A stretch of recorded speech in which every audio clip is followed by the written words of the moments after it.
Media, YouTube, and Rumble.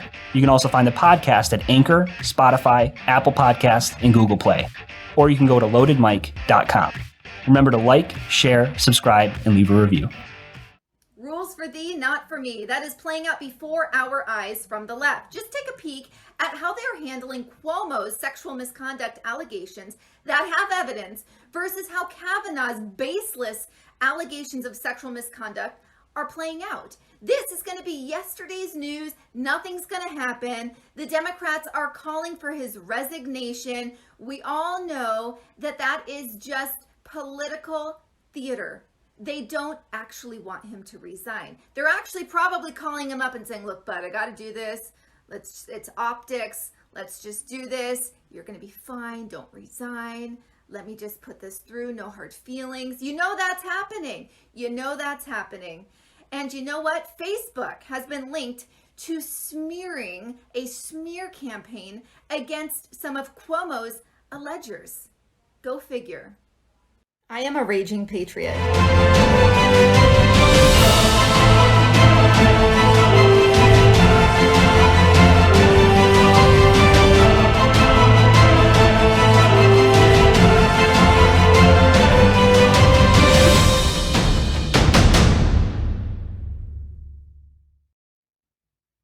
Welcome to KSoK Uncensored.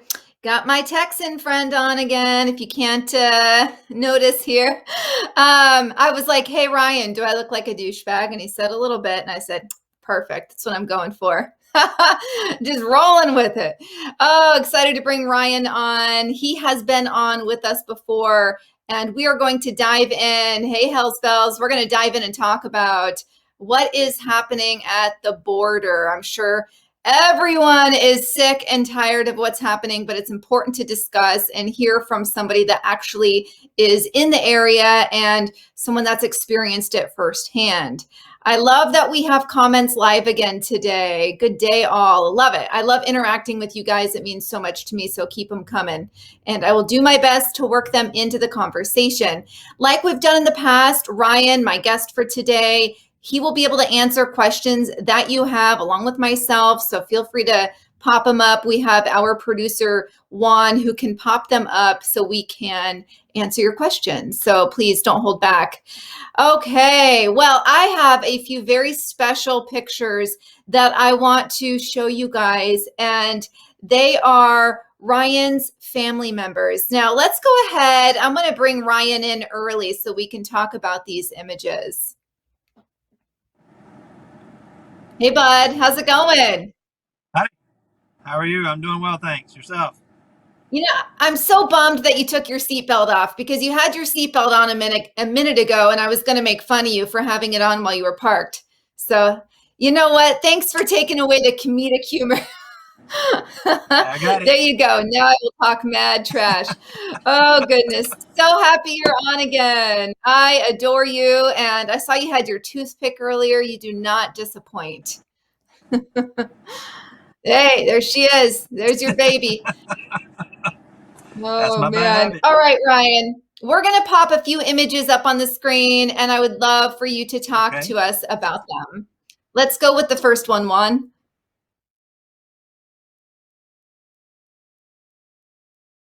And Pops, they are pretty much true to life Texan there. That's on the front porch of the home place, and they bought the home place in 1918. Been still in the family, been in the family since 1918, still all in one piece. It had created a lot of bad blood because it always goes to the oldest male child of the next generation. Like it has gone from my uncle to my brother, skipping all four of my uncle's daughters. And then it'll go from my brother to my son. He is, my brother has a son who is nonverbal Downs, is 30. And then my son is 5, is the next generation male. So it goes from, the ranches go from my brother to him. So yeah, it's created a lot of bad blood, but same token, not many places in Texas can tell you it's all still in one piece anymore either. Wow. Kind of something like to lay claim to. Oh my goodness. That backstory is incredible. Let's share image number 2, Juan. That is my grandmommy and grandpapa. That is the son of the first man you saw. This is long about the time he inherited the ranch from Grandpa, from Pops. Probably about time of the Depression, and that was them right there. You know, they are hardcore, just rough old cowboy type men. You know, they were not to be quarreled with, and they kind of had that reputation in the area. You know, you don't mess around with them. Don't mess around with the ranch or anybody in their family. It's just those type of guys. And it was that time period in Texas. Texas is still a different place, but at those point in time, Texas was its own world. You know, it had its own set of laws and unspoken laws, and they were right in the heat of all of it. I love it. Let's bring Ryan back into the picture. Hey, there's future ranch owner there. That's the future ranch owner himself, out checking cows. That is such a great picture. I love that. Aw. That is. Well, those are great pictures. I really appreciate you sharing that with me. I interrupted you earlier. You were going to mention something. Oh, you're going to talk about how the ranch was back in those days, and up until about the mid 70s, early 80s. You know, ranches patrolled by the ranch owners. You know, that was you didn't have all the issues we have today. You didn't have fences getting cut and camp houses wires getting broke and all this kind of good stuff going on that we're having to deal with today, because we were kind of in charge of taking care of it ourselves. And it was just kind of unspoken law on every ranch in South Texas. You didn't cut across, and you damn sure didn't cut the fence. Right. Well, Ryan, can you tell us where in relation to the border, what do you call it? The home place? The home place? The home place? The home place is not as close to the border as the big place. The home place is probably an hour and a half. It's just south of a town we call Devine, which is about an hour to an hour and a half south of San Antonio. 290 acres. And then we have the big place, which is just east of Catarina. Catarina is about midway between Del Rio and Laredo, right on the river. And we're probably 25, 30 miles as a bird flies from the river. Oh, wow. At the big place in Catarina, yeah. And oh, wow. I didn't realize you had two. Yes. Very interesting. The home place and the big place. The big place is just, we just don't go down there much anymore. I mean,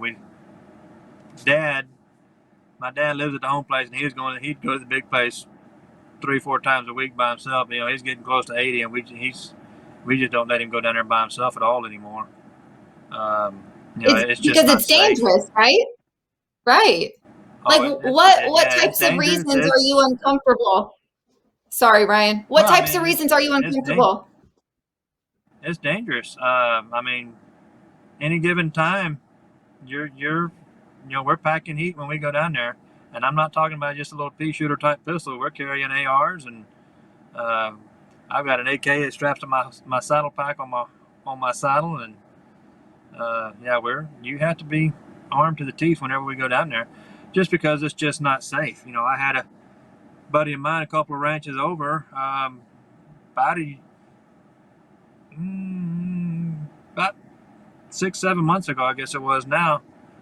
He come out of the barn, and there was 9 guys standing between him and his truck, and 9 guys beat the living shit out of him, put him in the hospital for about 7 days, broke a couple of ribs and punctured some lungs, and took off in his truck and just left him laying there. Oh my gosh! On the ranch. Yeah, his dad happened to be coming out to the ranch to meet him to do some other stuff, and his dad pulled up on him and found him. You know, he had his cell phone and everything in the truck. I mean, he didn't have a way of calling for help or anything. Wow. And how long ago was that? That's about 6-7 months ago now. So all within this past year and a half, would you say that in the past year and a half, that's when you saw it spiking, or when has it really started spiking? Since Biden's been in office? The true spike that I can recall when it quit being safe was probably 2005, 2006. Oh, interesting. Okay. It's along about that time period that the violence really started picking up, and it really started getting a little hairy going down there. Kind of make you nervous. I'm not sure why that time frame. As a kid, I'd go to Mexico all the time, all the way up 17, 18, 19, 20 years old.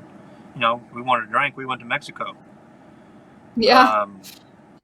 And I give us probably 2003, I got stopped, about 20 miles outside Nuevo Laredo, by the federales, and I got roughed up, and they took everything that I had.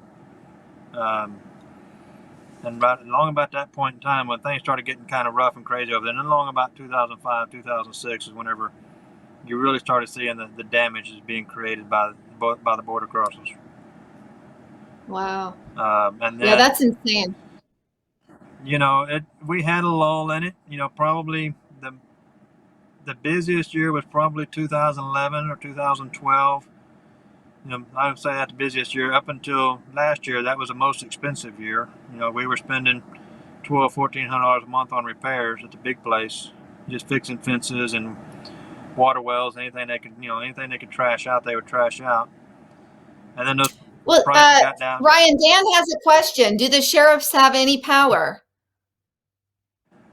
The sheriffs have some power, yes. The sheriffs have no manpower to dish out the power that they've been given, though. I mean, the sheriff is just like any other county in the United States. They've got all the standard issues they have to deal with, and then they have to deal with the now the tens of thousands of illegal aliens coming across. I'm trying to mind my manners and what I'm saying. Now they're having to deal with all the illegal aliens at the same time, and they're overrun. They don't have the budget. It's not.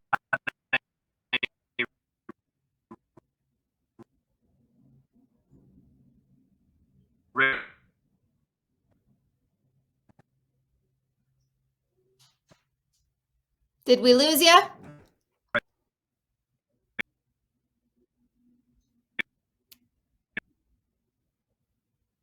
We may have lost you, Ryan. Cutting out a bit here. Well, until we regain that connection, I'm going to fill in here. I'm just sick to my stomach over what's happening at the border, and let me know when we're back, Juan, and I'll stop. But basically, you guys, we're seeing this every day where there's more and more mask mandates. I told you last week, now my kids' school, they have to wear a mask the entire school year. Yet we have the border wide open. And I know I'm preaching to the choir, but it's just the most asinine, backwards thing you can even imagine. The border is wide open. Nobody's being tested. They're coming right in. They're not mandatory vaccinating the folks coming over. I don't even have words for the stupidity that we are seeing. I know Ron DeSantis today, I posted it twice on my Instagram stories because I really felt like this message was awesome. He basically told Biden, I don't want to hear a blip from you concerning COVID until you fix the border. And DeSantis is my hero because we really need more of that direct communication. And it's so true. It's like we have this border where people are just coming over in droves, and then they're being flown and bused. We may have Ryan back, but they're being flown and bused all over the United States. And I'd like to see where the hell they're dropping them off at. I don't know if that's available to me somewhere out there. Probably not. But it's going everywhere. The COVID cases, of course, they're coming in from across the border. And that's okay, right? Because those are future Democratic voters. Because like the Dems aren't going to allow the voter ID reform. Looks like we have Ryan back, but the voter ID reform. Let's bring you back in, Ryan. I'll get your opinion on this too, because it just lights me up. Okay. while we lost you, I was talking about the fact that we have wide open borders, and yet we have the left talking about all masked up. LA County, they have to wear masks now. And I believe I just saw vaccine passports went into effect in LA County. New York City, vaccine passports. And so, but meanwhile, the border is wide open, and it's all because those are future Democratic voters. And I am so sick and tired of what's happening. Update me on something, Ryan. Have those Texans come back yet? Those the Democrats that flew off so that they didn't have to vote on the voter reform? Now, as a group, no. A few of them have come back, tried to do a couple of things, and then turned around and flew back to D.C. But as far as coming back as a whole for the special sessions that that the governor is setting in place, no, they're not coming back. And I thought they were going to arrest them. The ones that did come back, weren't they supposed to be arrested? Yeah, that's a whole lot of big talk that's never going to transpire. That's what I thought. But they won't. There's no way they'll let anything like that happen. I have to laugh. I saw something the other day where they're in D.C. and they're making it sound like they're stuck in prison or a military camp in Afghanistan or something. They're asking for care packages. Oh my gosh, you've got to be kidding me. Oh no, they're telling you for what you can put in their care packages, blankets and snacks and toiletries. I'm like, are you kidding me? There's a freaking Walgreens on every corner in DC. Why the fuck do you need me to send you something? That is so disgusting. Oh my gosh. All right, Dan, did they know the Bundy's ranch that the Bureau of Land Management harassed and eventually killed them? No, that was that was in Oregon, right, Dan? That sounds like I believe that happened in Oregon, if I'm not mistaken. Yeah, that was I believe you're right. Yeah, I remember that one. Oh my gosh. Florida and Texas have targets. They're calling us super spreaders. Oh, I know. Anyone that is DeSantis was talking about that today. He's like, yeah, they're targeting me because I'm doing everything right. I'm getting positive attention. And so now they're calling them super spreaders. It's hilarious. Yeah, I'm not sure what's going on with that connection. The super spreading element is this wide open gate we got over here. Right. Letting hundreds of thousands of people come through. And what I don't think a lot of people get is they're not Mexicans that's coming across. I mean, there are hundreds of, thousands of Haitians right now are coming through. Middle Easterners, Africans. Now, I talked earlier about the Albanian group that I use for contracting. They all swim across the river in Texas, come across illegally. I mean, there's people from all over the world are paying these drug cartels that basically control a big portion of they control the border, but they also control a little swath of Texas as well. Most people don't understand. But, they're paying these $4,500 to $9,000 a head to bring people across. The Albanians are telling me that they had to pay the Albanian mafia $9,000 a person. They then took them from Albania, put them on a flight to Mexico, got them a bus ticket from Mexico up to Matamoros, which is across from Brownsville. Then they swam across from Brownsville, and they had a ride waiting for them there to New York. So it's a very organized situation going on there. And my goodness, these mafias and other organized crime elements from around the world are dealing with the cartels and getting this stuff done. That is really insane. Yeah, I do think people forget that it's not all Mexicans coming over. I mean, it really is. It's an open border, which is going to draw people from all over the world and is drawing people from all over the world. All right, we've got a Texan on here, Ron Williams. Hello from Texas. Oh man, Ryan, what a mess. It's funny though. At the same time, where would you say, like, you're in San Antonio, so you're in that neck of the woods. Do you see or do you feel the impact of the open borders right now where you're at? Living in San Antonio, San Antonio-ish, we're about 45 miles out of town. Yes, I mean, you see it. You see San Antonio is a big hub. These people, San Antonio and Houston are pretty much their target first point of stop. They get across the river, they get put in a stash house, and they got to get to San Antonio or Houston for their distribution. I mean, that's where they get distributed across the nation whenever they get to San Antonio. So you see it in the local police force. You see the drug distribution coming out of San Antonio. You see the people distribution coming out of San Antonio. The sex trafficking coming out of San Antonio and Houston is ungodly. You see these. You don't ever see it reported, but you can drive by and you'll see a big raid at some rundown Roach Motel on the south side of town. You know, it's probably 15, 20 people that they just busted up in there. That's either illegal border crossers or a bunch of kids from Mexico or something to that effect. They've been involved in the sex trade and been working out of that motel or whatever they've been doing with these kids. Gosh. You see it all over San Antonio. That is crazy. Yeah, Yeah. Well, for what you do, you're in the right spot. And just so everyone knows, Ryan is in contracting.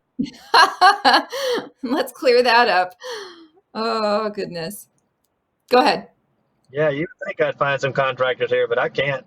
Because the target is to move further north, because if they get caught working here in San Antonio, they will get, for the most part, they will get sent back to Mexico.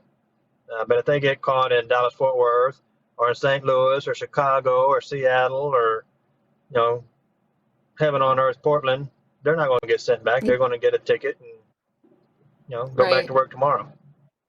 Yeah, the sanctuary cities, like mine. Lovely. Yeah. It's crazy.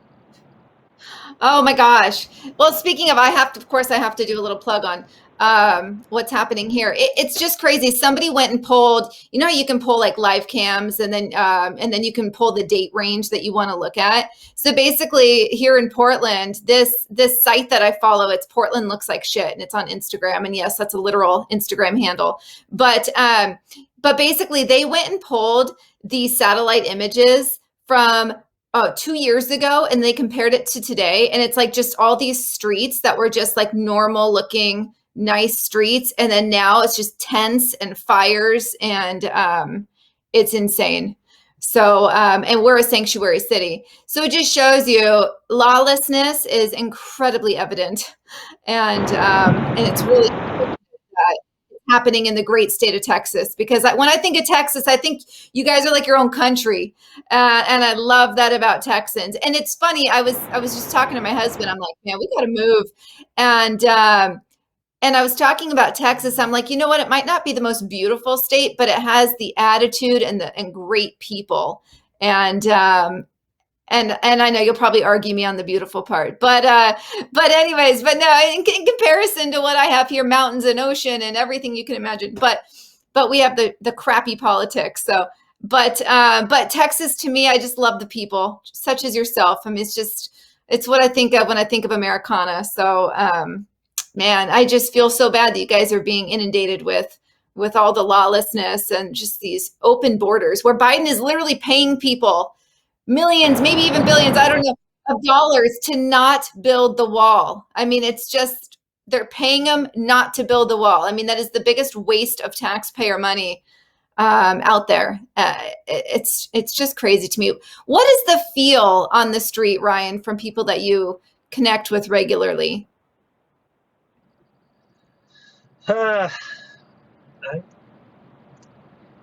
Kind of disbelief, I guess you would. Everybody kind of wants to say, man, can we just run the cameras out? Can we just run the politicians out of Texas for 2 or 3 months, and we'll have this shit back in order?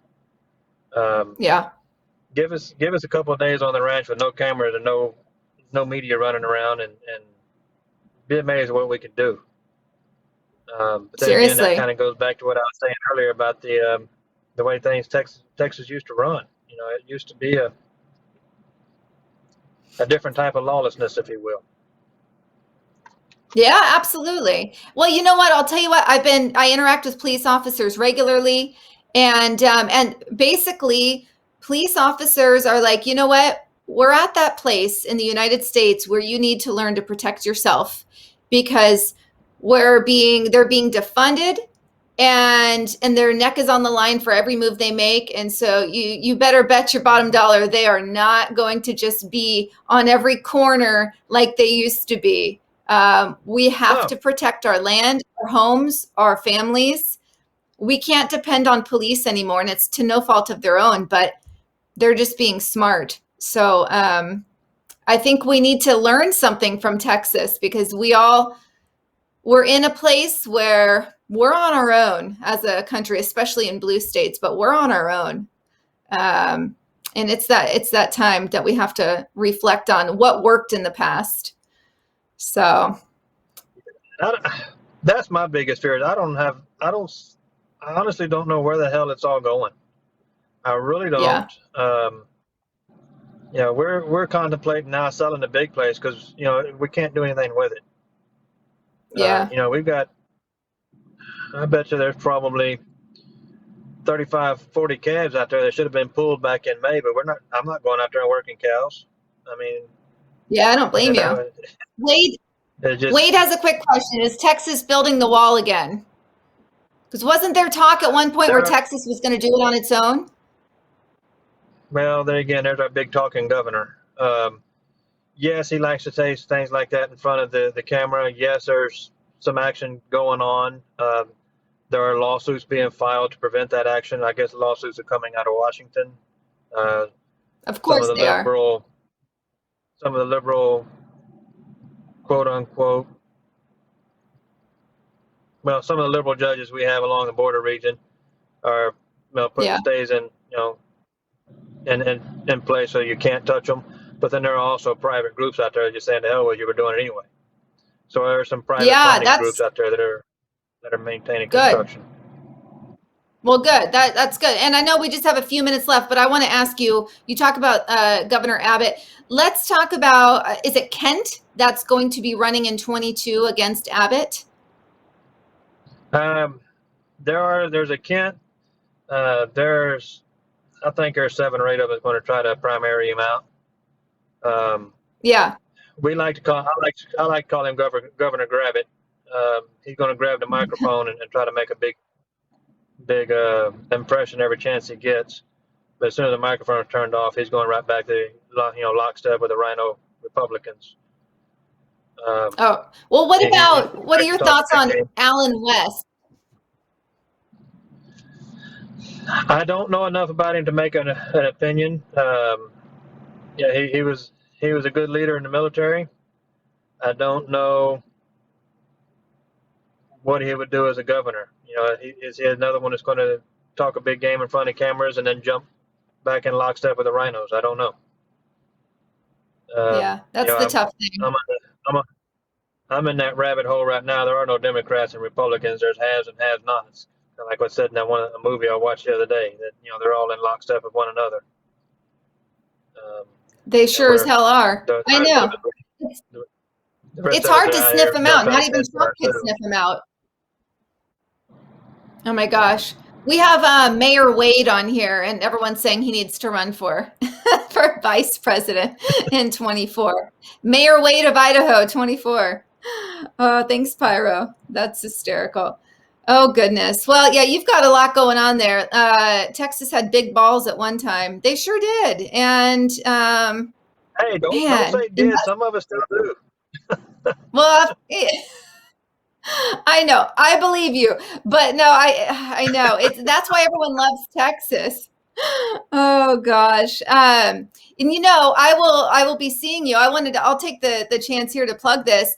RAM is going to be going to quite a few events around the US, and I'm going to make sure that I at least go to one, possibly two. But I know Ryan and I were just talking off camera, and I asked him to be my bodyguard at one in San Antonio. So looks like we'll actually get a meet in person. That'll be great.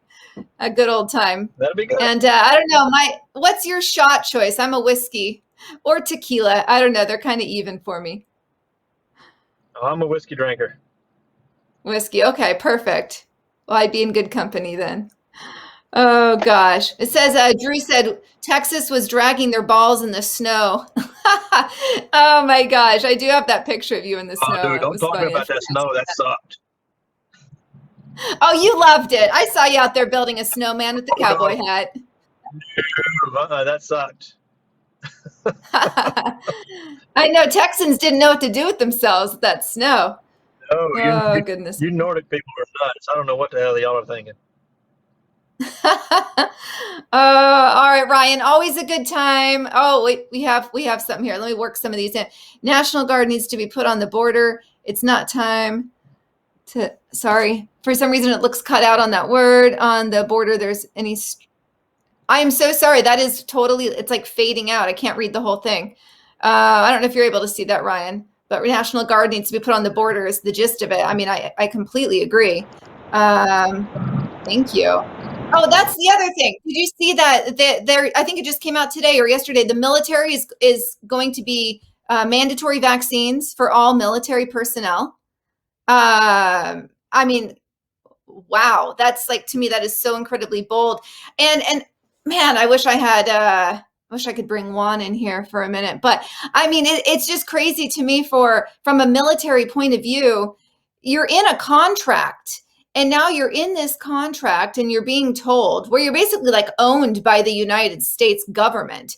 And now you're being told you have to get vaccinated. Can you just say, no, I'm out?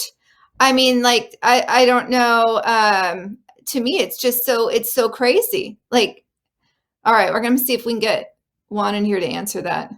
Because to me, I was like, how do you get out of that contract? I know for most of us, we'd bounce. Here we go. Well, I hope you all can hear me, and I think it shows. I apologize. I'm in my mobile studio right now, which happens to be very close to Drew. Unfortunately, I don't have time to meet him today. But no, actually, no, you cannot get out of that contract. You are locked in for the amount of time that you have. Actually, this brings a very similar situation that happened in the 1990s when the anthrax shot was an issue with the military. It was an experimental vaccine, and it was actually there was a few people that died in the military because of the anthrax vaccine, even though the FDA did not never approved the vaccine. The military was forced to get the shots, and many people had bad reactions, and they're still having bad reactions about the anthrax. But they were forced into getting the shot. So this situation is very, very similar. Even though the law says you cannot try experimental medicine on military personnel. They did it in the 1990s, and they're going to do it again today. Going back to you. Wow.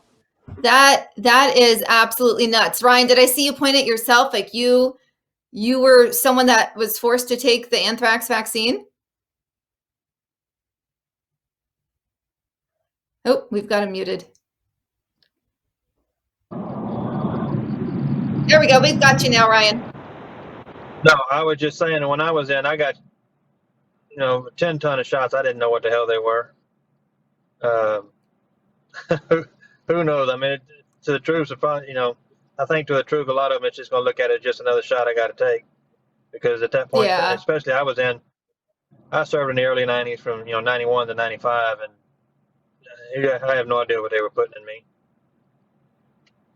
Yeah, that's nuts. Drew was just saying he was looking to join the National Guard, and they told him he either has to get a shot or get tested every single week. I know they're doing that with police departments. He's questioning going back into the Guard because of it. I don't blame you.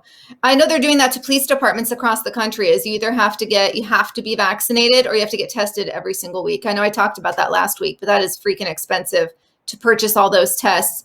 And just asinine all around. But I feel really bad for military personnel right now because you're already signing your life away basically for that amount of time. And I respect military so much, but for them to now face mandatory vaccine when it's not even FDA approved, to me that is just so wrong. But But you're right, Ryan. Some of them will just say, line me up, and it's just one more jab, and others are not going to be so happy about it. So we'll see how that plays out. And hopefully not too many side effects, because we need as many military personnel as we can have. And we've all seen there's a lot of side effects coming out recently. So, all right. Well, Juan, thank you so much for jumping on like that. And I just think it's so cool. For those of you who don't know, Juan's the producer of the show, but he also served in the U.S. Air Force. And I think it's just really cool to be able to hear from somebody that spent quite a bit of time in. So, and Ryan, I should have asked you too. I forgot you served in the way back. Awesome. Well, thank you so much for coming on. You have a great rest of your day, and I will see you in November in San Antonio. All right. Tip my hat to you, sir. All right. Yeah. Talk to you soon, Ryan. All right, you guys, thank you so much. We had a few little malfunctions there, but we're good. I appreciate you guys hanging in there. And wow, it just really, really eye-opening to hear from somebody who's actually been there at the border and had family there since 1918. Pretty wild. And it's a real shame what Texas is going through right now. But if anyone can prevail, it's Texans. We've got some more talking about vaccines in the military. Yeah, I know they do give you a crazy cocktail. I think my grandpa actually passed out. I'm going to tell a quick story time. My grandpa was in the Air Force, and he actually flew in World War II. He was a bomber pilot. He was 5'6", and he was told he was too short to be a pilot. And they gave him all the vaccines. He ended up passing out, and they moved him somewhere. When he woke up, he was talking to a captain, and the captain said something like, "Son, what do you want to be?" And he was like, "Well, I want to be a pilot." And they allowed him to go into the program, even though he was technically too short. And he ended up being just a badass bomber pilot and lived until he was in his mid-80s. So pretty cool story. But yeah, they've been doing vaccines from a long time ago, and they do give you, a cocktail all at once. But anyways, thanks for letting me share that story with you guys. All right. Well, please do not forget that we are in a partnership with MyPillow. And if you're going to make a MyPillow purchase, I know Mike Lindell is just begging Patriots to go support him. And please use our code RAM. Super easy. I actually went, and let me just tell you guys this. This is a little off the cuff. So he has a code out there right now too, because Mike Lindell is really pushing sales because so many people are dropping him. So many of these big box stores are dropping him. He knows that Patriots will come through for him. So he has discount codes out there. So I messed around and I put RAM in, and then I did his discount code. Ours is the exact same. So it's just as good. So if you guys use RAM versus the code that you see out there, you will get the great discount that he's currently offering, and it will track back to RAM TV, which means so much to us. So please use RAM when you are making a MyPillow purchase. And we have our own phone number, as you saw there on the screen. If you're doing it online, just use RAM. And also, after me, we're going to change up the flow of what comes next. And so we have the loaded mic right after me. And the loaded mic is a lot about the Second Amendment. And I know you guys are hard on 2A, which is awesome. I am too. So please stay tuned for the loaded mic. I feel like it's right up your alley. And then after that, we have the Counterculture Mom. And she helps parents really navigate through what it's like in today's world. So it's been really helpful for me with everything happening with mask mandates in my area. So please hang on and check out those other two great shows. And then I will be back next week with a personal friend who is a nurse, a traveling nurse, and he's been all throughout the United States throughout this pandemic. And he's going to talk vividly about what he has seen. I look forward to seeing you guys next Thursday. Thank you so much for tuning in.